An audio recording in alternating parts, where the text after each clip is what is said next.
Biography frame کے ناظرین خوش آمدید۔ ناظرین اکرام، آج ہم ذکر کریں گے شمس تبریزی کا، جن کو شمس الدین محمد بھی کہا جاتا ہے، جو کہ ایران کے مشہور صوفی اور مولانا روم کے روحانی استاد تھے۔ روایت ہے کہ شمس تبریزی نے مولانا روم کو کونیا میں 40 دن خلوت میں تعلیم دی اور دمشق روانہ ہو گئے۔ ابھی حال ہی میں ان کے مقبرے کو یونیسکو نے عالمی ثقافتی ورثے کے لیے نامزد کیا ہے۔ وقت کے بہتے دریا میں 3 شمس الدین ابھرتے ہیں جو تبریزی کہلاتے ہیں۔ پہلے شمس الدین تبریزی مولانا روم کے وہ استاد گرامی ہیں جن کا مزار کونیا میں ہے۔ دوسرے شخص تبریزی اصل میں شمس عراقی ہیں جن کا روزہ کشمیر میں ہے اور ان کی وفات 924 ہجری میں ہوئی، جبکہ تیسرے شمس تبریزی شمس الدین سبزواری ہے جن کا مزار ملتان میں ہے۔ چوتھے شمس الدین سبزواری جو شاہ شمس سبزواری ملتان کی اولاد سے ہیں، ان کا مزار الہ آباد انڈیا میں ہے۔ عوامی حلقے میں اس حوالے سے حیرانی اور پریشانی پائی جاتی ہے کہ کونیا والے شاہ شمس تبریز کون ہیں اور شاہ شمس تبریز ملتان والے کون ہیں۔ اہل علم جانتے ہیں کہ شاہ شمس تبریز جن کا مزار کونیا میں ہے وہ مولانا روم کے استاد گرامی تھے، جن کے بارے میں مولانا روم فرماتے ہیں: مانوی ہرگز نہ شد مولائے روم، تا غلام شمس تبریزی نہ شد۔ حضرت شاہ شمس تبریز وہ عارف ہیں جنہوں نے مولانا روم کو معرفت کے اسرار و رموز سے آگاہ کیا۔ حضرت مولانا جلال الدین رومی کو شاہ شمس تبریزی سے بڑی عقیدت مندی تھی اور زیادہ تر وہ شاہ شمس کے ساتھ ہی رہتے تھے۔ ایک مرتبہ مولانا روم اپنی کتب لیے ہوئے اپنے استاد کے پاس تشریف لائے۔ وہ حوض پر بیٹھے ہوئے تھے۔ حضرت شاہ شمس تبریز نے علامہ سے پوچھا، یہ کیا ہے؟ مولا نے کہا، یہ قبل و کال ہے، یہ وہ چیز ہے جس کا آپ کو علم نہیں۔ اس پر شاہ شمس نے تمام کتابیں تالاب میں پھینک دی۔ مولانا روم گھبرائے کہ اس میں میرے والد بزرگوار کے اقوال تھے جن کا ملنا مشکل ہے۔ حضرت شاہ شمس تبریز نے تالاب میں ہاتھ ڈالا اور کتابیں پانی سے باہر نکال دی۔ مولانا روم نے دیکھا کتابیں بھیگی نہیں بلکہ ان سے گرد اڑ رہی تھی۔ مولانا روم نے شاہ شمس سے پوچھا، یہ کیا راز ہے؟ شاہ شمس نے جواب دیا، تم کو اس کی خبر نہیں۔ مولانا روم یہ کشف و کرامات کو دیکھ کر شاہ شمس تبریز کے مرید ہو گئے۔ مولانا روم کو شاہ شمس تبریز نے باطنی علوم سے روشناس کرایا۔ کچھ عرصہ بعد شاہ شمس مولانا روم کو چھوڑ کر دمشق آئے۔ مولانا روم نے ان کی جدائی میں کھانا پینا چھوڑ دیا، لوگوں سے ملنا چھوڑ دیا، پھر اپنے بیٹے سلیمان کو دمشق بھیجا جو شاہ شمس تبریز کو واپس کونیا لے آئے۔ جب شاہ شمس تبریز کی کرامات کے چرچے ہوئے تو مولانا روم کے بیٹے علاء الدین محمد نے چند لوگوں کو ساتھ ملا کر شاہ شمس تبریز کو 645 ہجری میں قتل کر دیا۔ آپ کا مزار کونیا میں ہے۔ حضرت شاہ شمس تبریز کا کلام کتب خانوں میں موجود نہیں ہے۔ کلیات شاہ شمس تبریزی میں سارا کلام مولانا روم کا ہے، جس میں مولانا روم نے شاہ شمس کے عشق میں غزلیات کہیں۔ چونکہ مولانا روم کو ولایت مطلقہ کا حقیقی عرفان شاہ شمس تبریز کی صحبت سے حاصل ہوا، دوسرے سید شمس الدین سبزواری جن کا مزار ملتان میں ہے۔ آپ کا شجرہ نسب چند پشتوں کے بعد مولا امام جعفر صادق سے جا کر ملتا ہے۔ آپ صوبہ خراسان کی بستی سبزوار میں 560 ہجری میں پیدا ہوئے۔ آپ کے والد سید صلاح الدین گرم کپڑوں کا کاروبار کرتے تھے۔ سید صلاح الدین عالم فاضل و دیندار مبلغ تھے۔ فاطمیوں کے نقیب خاموشی کے ساتھ عالم اسلام میں پھیلائے گئے۔ سید صلاح الدین کا خاندان کسی دائی کے ساتھ سبزوار آیا۔ پتہ نہیں چلتا سید صلاح الدین نے فرزند گرامی کا نام شمس الدین رکھا۔ آپ کا شجرہ کچھ یوں بیان کیا جاتا ہے: امام جعفر صادق، امام زادہ اسماعیل، سید محمد اریدی، سید زید، سید معصوم شاہ، سید غالب الدین، سید عبد المجید مستنصر باللہ، سید محمد ہادی، محمد ہاشم، سید محمود سبزواری، سید محب مشتاق، سید خالد الدین، سید صلاح الدین، شمس الدین سبزواری۔ مناسب وقت پر شمس الدین کی تعلیم و تربیت کی فارسی و عربی میں سمجھ بوجھ کے بعد قرآن و حدیث، تفسیر و فقہ کی طرف لائے۔ یوں ایمانیات، عبادات، معاملات کی بنیادیں مضبوط کر کے شیعت کے ساتھ طریقت کو شامل کیا۔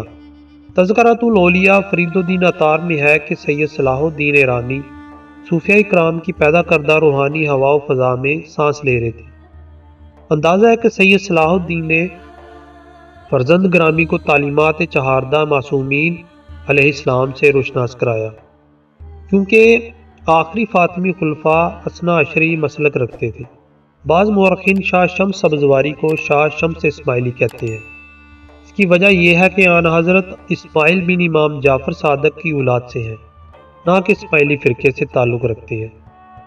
آپ کی درگاہ عالیہ میں امام بارگاہ موجود ہے، جہاں قدیم عرصے سے مجالس امام حسین کا اہتمام ہوتا ہے۔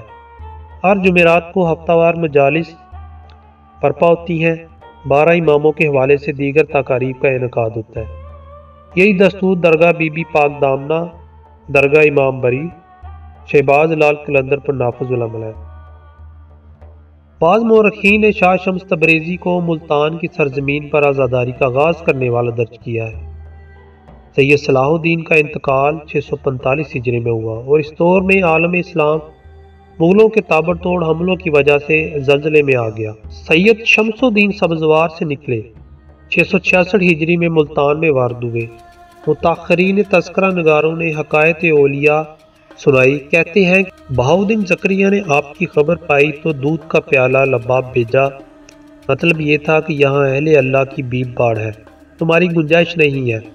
حضرت شاہ شمس الدین نے پیالہ دودھ پر گلاب کا پھول تیرا دیا اور اپنی گنجائش کا جواز دکھلایا۔ حضرت بہاؤالدین زکریا کے پوتے سے شاہ شمس کے گہرے روابط تھے۔ خطاب رکن الدین والعالم شاہ شمس کا عطا کردہ ہے، جو بعد ازاں شاہ رکن عالم بن گیا۔ تذکرہ نگاروں نے حکایت اولیاء میں ایک اور اضافہ کیا ہے۔ سید شمس الدین نے جلادوں کو اپنی کھال اتار کر دے دی، اب کوئی انہیں اپنے پاس پٹکنے نہیں دیتا تھا۔ بھوک نے ستایا تو لبے دریا آئے، مچھلیاں ابھرنے لگیں۔ ایک مچھلی پکڑی مگر ملتانیوں نے اسے بھوننے سے انکار کر دیا۔ آپ نے سورج کو حکم دیا، تپش پکن، سورج سوا نیزے پر اتر آیا اور مچھلی بھون دی، جسے آپ نے تناول فرمایا۔ اسی وجہ سے ملتانی آپ کو تپریز، گرمی دینے والا کہنے لگے۔ تپریز، تتریز، تبریز اور تبریز ہوا۔ یوں شمس الدین سبزواری شمس تبریزی ہوئے۔ ملتان کی شدید گرمی اسی وجہ سے ہے، ورنہ ملتان کی آب و ہوا خوشگوار و معتدل تھی۔ تاریخ انوار السادات المعروف گلستان فاطمی میں لکھا ہے کہ مخدوم سید شمس الدین تبریزی کی ولادت ماہ شعبان بقول ماہ رجب بروز جمعہ 560 ہجری میں شہر سبزوار میں ہوئی۔ علم و فضل و تقوی اور طہارت میں بے عدیل صاحب کرامت ہوئے۔ جب آپ اپنے والد صلاح الدین کے ہمراہ کشمیر و تبت بغرض دعوت اسلام تشریف لے گئے تو وہاں شمس الدین عراقی کہلائے، اور جب عرصہ تک تبریز میں مقیم رہے تو تبریزی کہلائے۔ 675 ہجری میں وفات پائی، مزار ملتان میں ہے، لیکن اہل علم جانتے ہیں کہ اس بات کا تاریخی شواہد کے لحاظ سے حقیقت کے ساتھ دور دور تک کوئی واسطہ نہیں، کیونکہ شمس الدین سبزواری کا کسی طور پر بھی تبریز سے کوئی واسطہ نہیں ہے۔ تبریز کہلانے کی وجہ وہ صرف تبریز ہے جو بعد میں تبریز ہو گیا، جبکہ شمس تبریزی مولانا روم کے استاد تھے، جن کا مزار کونیا میں آج بھی موجود ہے۔ اسی طرح شمس الدین عراقی اور ہیں جن کا مزار کشمیر میں ہے۔ ان کا انتقال 924 ہجری میں ہوا۔ سید شمس الدین نے 11 سال ملتان میں تبلیغ کی اور 677 ہجری کو ملتان میں وفات پائی۔ حجرہ کے قریب سپرد خاک کیا گیا۔ قبر پر مقبرہ آپ کے پوتے سید صدر الدین نے تعمیر کروایا۔ سیٹھ مہر الدین نے عالیشان مقبرہ تعمیر کرایا۔ رنجیت سنگھ کے دور میں سکھ گورنر ساون مل نے مسجد مقبرہ مسلمانوں سے چھین کر گردوارہ بنا دیا۔ مسجد گرنتھی کی جائے رہائش تھی۔ رنجیت سنگھ کے مرنے کے بعد مقبرہ بدستور گردوارہ رہا۔ ان سارے سکھ شاہی کے دور میں ملتان میں اذان سنائی نہیں دی۔ نماز پنجگانہ، نماز عید، بکر، فطر پر مکمل طور پر پابندی تھی۔ انگریزوں کے ملتان پر قبضے کے بعد 1850 میں مقبرہ و مسجد مسلمانوں کو دے دی گئی۔ آپ کے صرف ایک ہی فرزند صاحب اولاد ہیں، جن کا نام نصر الدین ہے، جو لاہور میں دفن ہے۔ ان کی اولاد میں کبیر الدین کا مدفن اچ شریف میں ہے اور صدر الدین ملتان میں ان کی اولاد سے سید عالم پیدا ہوئے جن کو پیار سے جتو شاہ کہتے ہیں اور ان کی قبر شاہ شمس کے برابر ہی ہے۔ مولانا روم سے ملاقات اور دنیا کا سفر اور کرامات۔ شمس تبریزی نے ایک دفعہ دعا کی کہ مجھے وہ بندہ ملے جو میری صحبت کا متحمل ہو۔ یہ دعا قبول ہو گئی اور کونیا میں مولانا روم کے پاس پہنچ گئے۔ حضرت شاہ شمس سبزواری اپنے عہد کے عظیم روحانی پیشوا تھے۔ آپ کی ولادت 15 شعبان المعظم 560 ہجری کو ایران کے شہر سبزوار میں ہوئی۔ آپ کا شجرہ مبارک حضرت امام جعفر سے ہوتا ہوا 19ویں پشت پر حضرت علی سے جا ملتا ہے۔ اس وقت سبزوار ایران کا مشہور شہر تھا۔ حضرت شاہ شمس نے اپنی ابتدائی تعلیم اپنے والد محترم سید صلاح الدین محمد سے حاصل کی۔ 16 سال کی عمر میں آپ نے تمام دینی و دنیاوی تعلیم مکمل کر لی تھی۔ آپ اپنے والد محترم کے ساتھ 579 ہجری میں سبزوار سے باراستہ چرکس بدخشاں گئے۔ وہاں آپ کی تعلیمات سے ہزاروں لوگ حلقہ اسلام میں داخل ہوئے۔ آپ دنیا کے کئی ممالک پہ تشریف لے گئے جہاں آپ نے اسلام کی شمع کو روشن کیا۔ برصغیر میں تبت کے راستے کشمیر میں داخل ہوئے۔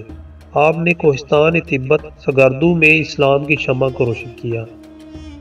اس طرح ہزاروں لوگ آپ کے کرم و فیض سے فیضیاب ہوتے ہوئے مشرف با اسلام ہو گئے۔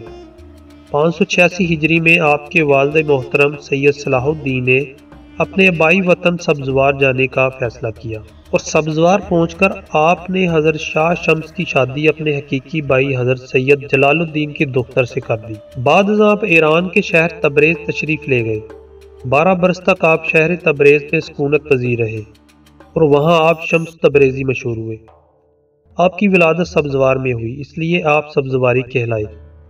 آپ کے مرشد کے حکم پر کونیا تشریف لے گئے جہاں آپ کی ملاقات اس وقت کے عظیم عالم دین مولانا جلال الدین رومی سے ہوئی۔ پہلی ملاقات میں ایک مشہور و معروف کرامت مارز وجود میں آئی کہ مولانا جلال الدین رومی اپنے درس میں طالب علموں کو تعلیم دے رہے تھے کہ حضرت شاہ شمس سبزواری تبریزی دوران درس تشریف لے گئے جو نہایت سادہ لباس پہ تھے اور مولانا رومی کے قریب بیٹھ گئے۔ مولانا رومی کے قریب چند کتابیں پڑھی تھی۔ حضرت شاہ شمس نے مولانا رومی کی طرف مخاطب ہو کر کتابوں کی طرف اشارہ کیا اور پوچھا یہ کیا ہے؟ جواب ملا اسے علم کہتے ہیں جو آپ نہیں جانتے، آپ کو اس سے کیا نسبت؟ حضرت شاہ شمس نے مولانا رومی کا یہ فقرہ سنا تو جلال میں آئے اور وہ تمام کتابیں اٹھا کر پانی کے بھرے حوض میں ڈال دی۔ مولانا رومی کو آپ کے اس عمل سے بڑا قلق ہوا اور غصہ و پریشانی کے عالم میں آپ رو پڑے اور کہا اے درویش، تم نے یہ کیا کر دیا؟ میری تمام روح کی غذا تم نے ایک لمحے میں ضائع کر دی۔ کتابیں بڑی نایاب تھیں، اب کہیں سے نہیں ملیں گی۔ حضرت شاہ شمس نے جب مولانا رومی کی آنکھوں میں آنسو دیکھے تو فرمایا تمہاری روح کی غذا اگر تمہیں مل جائے تو؟ مولانا رومی نے کہا کیسے ممکن ہے؟ آپ دوبارہ پانی سے بھرے حوض کے نزدیک گئے، سب سے پہلے پانی میں سے وہ کتاب نکالی جس کا مولانا رومی کو زیادہ صدمہ تھا۔ جب حضرت شاہ شمس نے کتاب کو مولانا رومی کے ہاتھوں میں دیا تو کتاب کو پانی کے قطرے نے بھی نہ چھوا تھا۔ مولانا رومی نے آپ حضرت شاہ شمس کا یہ کمال دیکھ کر حیرت سے پوچھا یہ کیا ہے؟ آپ نے مولانا رومی کو جواب دیا یہ وہ علم ہے کہ جسے تم نہیں جانتے۔ اس دوران مولانا رومی پر ایک ایسی کیفیت طاری ہوئی کہ آپ کے دستے مبارک پر بیعت ہو گئی۔ آپ نے مولانا رومی کو طریقت کے اسرار و رموز سے آگاہ کیا تو آپ نے اپنی پوری زندگی حضرت شاہ شمس کے نام وقف کر دی۔ مولانا جلال الدین رومی نے لوگوں سے گفتگو ترک کر دی۔ ان معاملات کا نتیجہ یہ ہوا کہ لوگوں میں حضرت شاہ شمس کے خلاف چہمک گوئیاں ہونے لگیں اور لوگ آپ کو دیوانہ کہنے لگے، یہاں تک کہ مولانا رومی کے خاص شاگرد بھی حضرت شاہ شمس سے برہم ہونے لگے۔ ان کا خیال تھا کہ مولانا رومی کی عدم توجہی کا باعث حضرت شاہ شمس ہے، اگر وہ یہاں سے چلے جائیں تو پھر مولانا رومی کی صحبتوں سے مستفیض ہو سکتے ہیں۔ حضرت شاہ شمس کو لوگوں کی برہمی کا حال معلوم ہوا تو ایک دن چپکے سے دمشق چلے گئے۔ مولانا رومی نے شاگردوں اور دوسرے لوگوں سے اکثر قطع تعلق کر لیا۔ گوشہ تنہائی دنوں اور رات مرشد کی یاد میں تڑپتے رہے۔ اس زمانے میں مولانا رومی نے حضرت شاہ شمس کی یاد میں ایسے پردرد اشعار کہے جنہیں سن کر پتھر دل بھی رو پڑے۔ مولوی ہرگز نہ شد مولائے روم، تا غلام شمس تبریزی نہ شد۔ مولانا جلال الدین محمد بلخی رومی ان سے متاثر تھے، 2 سال کی صحبت میں رہے۔ کہا جاتا ہے کہ مولانا روم کے مریدوں نے حسد کی وجہ سے قتل کیا۔ شمس تبریزی کے ہم عصر اولیاء میں حضرت سید محمود محمد مکی نقوی رضوی، لال شہباز قلندر، شیخ فرید الدین گنج شکر، مخدوم عبدالرشید حقانی، شیخ بہاؤالدین زکریا ملتانی، جلال الدین رومی اور جلال الدین سرخ بخاری، بو ولی شاہ قلندر ان کے ہم عصر اولیاء تھے۔ باکمال صوفی بزرگ اور شاعر تھے۔ دیوان شمس تبریزی کا کئی زبانوں میں ترجمہ ہو چکا ہے۔